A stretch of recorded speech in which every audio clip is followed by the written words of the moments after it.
这个头套内裤的男人是真的牛逼，明明祸乱世界的邪神被他亲手干翻，见证这一瞬间的高傲公主更是被他当场征服。可面对如此高光的时刻，男人想做的只有一件事，那就是送智障公主和邪神一同归西。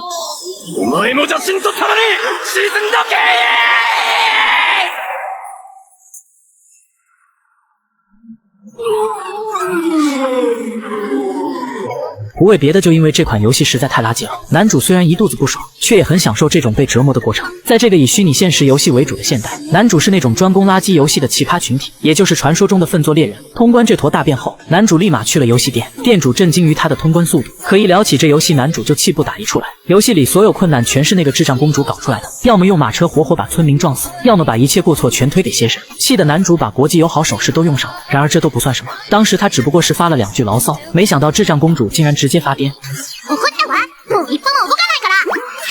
一想到这里，男主就火冒三丈，每次都得花2个半小时哄这个智障开心，不然他就拒绝推动剧情发展。好在游戏通关后的3分钟也算游戏剧情，在这段时间里，男主可以尽情暴揍这个智障公主。吐槽完后，男主表示刚刚的粪作实在太垃圾了，他现在也想不到下一步该玩什么。店主听后表示不如换换口味，玩玩这款拥有3000万玩家的神作《香格里拉开拓意境》。回到家，男主第一时间打开这款神作。作为开放式世界虚拟游戏，第一步先得创建角色。男主选了双刀流的佣兵职业，出身设定成流浪者，虽然防御难以提升，但幸运值会有不少加成。选完职业就该捏脸了，看着这个自由度超高的捏脸系统，被粪作荼毒已久的男主简直兴奋到飞起。最终他整出了一个只穿裤衩的奇葩角色。当然，男主并不是有什么变态爱好，而是比起外观，男主更注重精良的武器，而这款游戏恰好可以变卖初始装备来换好武器。不过只穿裤衩实在太社死了，所以男主找了个能遮脸的头套戴上，取好名字正式开干。面对长的一批的开场动画，男主直接跳过。当他再次睁开双眼，已经站在了游戏世界里。这无比流畅的画面和难以置信的手感，让男主感动到双眼尿尿。因为在粪作里进游戏卡顿，画质粗糙什么的都是家常便饭。简单熟悉了一下身体后，男主立马开始探索地图。在这款沉浸式虚拟游戏中，不仅能跑，还能流畅的攀爬和抓取，这种完全不卡的感觉让男主对未来充满了期待。随后男主打开地图，因为流浪者的出生点在新手区某处，男主想去新手村得步行一段距离，他果断决定先试试战斗系统。首先想搞清楚的就是幸运到底能带来多大的收益。就在这时，身后传来一响，一只哥布林突然冲了出来，男主第一时间躲开攻击，然后召唤出双刀。戦闘がどんなのか試してみるか。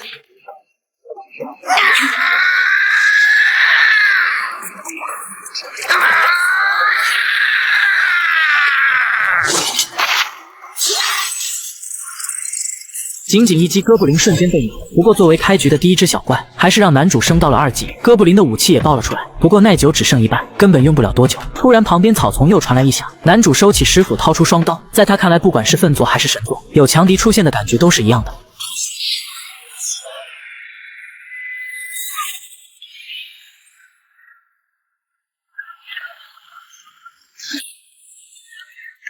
见识到这恐怖如斯的攻击后，男主后背一阵发凉，就自己这点防御力，挨上这一击肯定凉凉。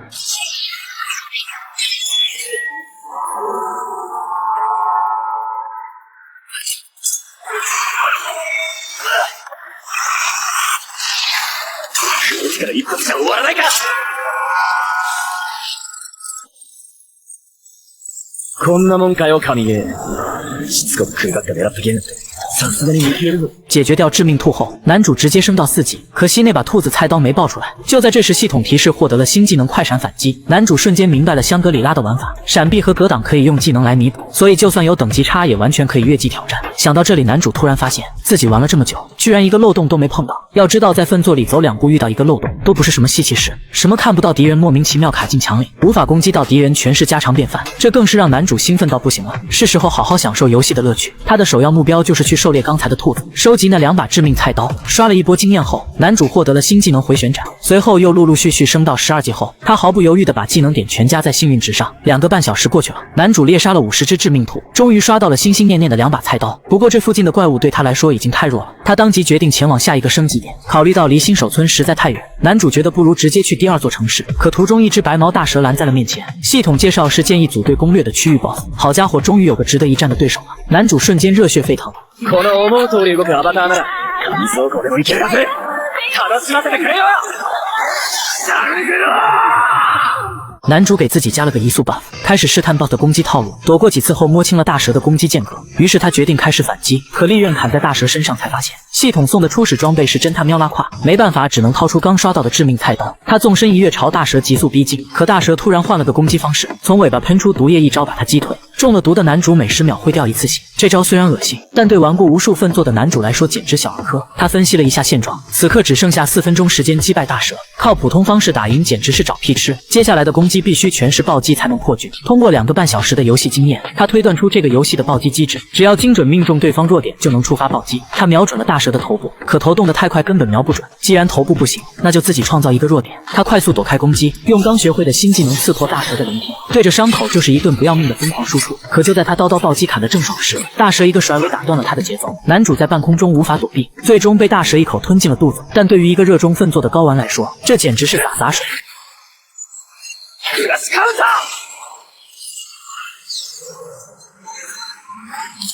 そう簡単に食えると思うなよ。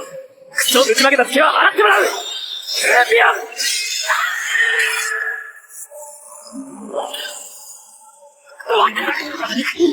干掉大蛇后，男主升到了14级，看着地上爆出的装备，心情大好。可一看到自己的血量，他直接裂开了。他瞄的还有90秒就要原地去世，男主可不想死了，返回新手村。于是他屁颠的把属性点加在耐力和敏捷上，然后朝着城镇狂奔，希望能在城里刷新复活点。可自己是第一次玩这游戏，压根不知道复活点在哪。好在城外有个玩家正在撩妹，妹子看到顶着鸟头狂奔的男主，把他当成了怪物。好在一旁的小哥及时拦住他，解释要是攻击其他玩家，自己会变成轰鸣。小哥看出男主是中了毒的新手，于是给他指了旅馆的位置，告诉他睡旅馆的床就能刷新复活点。男主连声道谢，一路猛冲，在最后一滴血即将燃尽时顺利躺上了床，最终成功刷新复活点后，男主原地去世。今天的游戏体验还算不错，男主决定既然要玩，那就要成为顶级睾丸。到了第2天，因为死后一段时间内全属性降低，男主只能在城里闲逛。由于把初始装备全卖了换钱，他这身半裸鸟人打扮十分惹眼，所以第一件事就是买身衣服，然后去武器店做武器。老板却告诉他得自己带材料，于是男主直接跑到沼泽矿场当起了矿工。可铁矿的产出率直接让他抓狂，挖了一大堆破石头才搞到2颗铁矿，而做一把武器最少要6颗。至于男主为什么会选在沼泽，因为这里的怪物不会主动攻击玩家。这时一旁有只魔物发出嘲笑，对男主的装扮很有意见，怎么看都像是自己的同类。男主懒得理会，可魔物却在此刻得寸进尺，疯狂挑衅。刚买的新衣服就这么被糟蹋了，忍无可忍的男主一锄头就抡了过去，解决掉魔物后获得了一张挖皮，接着又挖了2个半小时。因为技能点全在幸运上，男主总算集齐了老板所需的材料。正当他思考要做什么武器时，老板发现里面有一颗稀有的沼泽矿石，有了这玩意就能打造稀有武器。男主没有犹豫，直接定制了2把。打造期间，男主继续购置装备，地图和回复药水都备齐后回到了武器店。他心心念念的稀有武器也终于做好了。男主兴奋到不行，想立马出去试试。店家却劝他晚上别出城，魔物会变得极其凶残。可身为将种的男主偏不听，到了晚上独自一人出城，结果魔物的强度真跟店主说的一样，完全不是白天能比，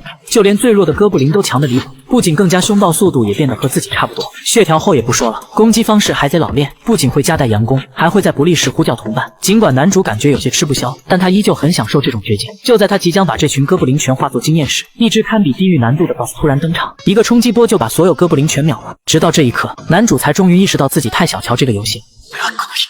この瞬間、真のシャングリラフロンティアに触れてしまった。ユニークモンスター、野州のユガオンに遭遇しました。ユニークモンスター。